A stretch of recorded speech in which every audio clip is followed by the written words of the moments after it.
અમને ન્યાય તો મળ્યો જ નથી અને અમને આશા પણ નથી કે આ લોકો ગુજરાતની સરકાર અમને ન્યાય આપે એવી અમને આશા જ નથી આ લોકો પર, કેમ કે જ્યારે જોઈએ ત્યારે અમારી જોડે આ લોકો પોલીસ જ મૂકી દે છે, કેમ કે ગુનેગાર અમે છીએ, અમે અમારા બાળકો ખોયા છે તોય ગુનેગાર તો અમે જ છીએ અને જે ગુનેગાર છે એ લોકો બિંદાસ ફરે છે। તો કોઈનો નેતાનો પ્રોગ્રામ હોય છે તો એ લોકો પહેલા આગળ એમના ખોળામાં બેસાડે છે અને અમે લોકો જઈએ છીએ અમારા ન્યાય માટેની માંગ કરવા તો અમને કહે છે તમે લોકો એજન્ડા તરીકે આવ્યા છો ને એ લોકો અમને કાઢી મૂકે છે અને 4-4 કલાક સુધી પછી અમને ક્રાઇમ બ્રાન્ચમાં બેસાડી રાખે છે એ લોકો। મુખ્યમંત્રીને બીક લાગે છે એટલે એ આવી નથી શક્યા અહીંયા। ગુજરાતની સરકારે ને વાંજ છે, જેટલા બધા નેતાઓ રાજકારણીઓ નેતાઓ જે છે ને એ લોકોના છોકરાઓ છે જ નહીં।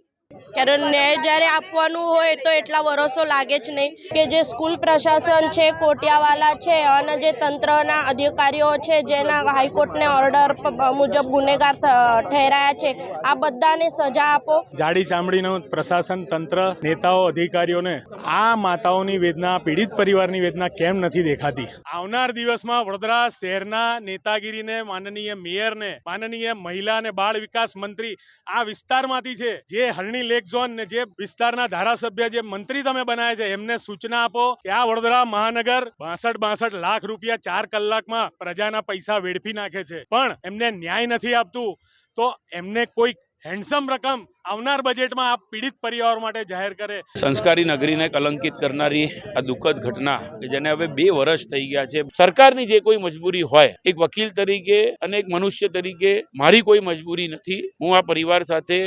સતત 2 વર્ષથી ઊભો જ છું, ઊભો રહીને લડી રહ્યો છું અને આવનાર દિવસોમાં પણ આ પરિવારને વહેલામાં વહેલી તરીકે ન્યાય મળે એ પ્રકારે આગળ કાર્યવાહી કરતા રહીશું।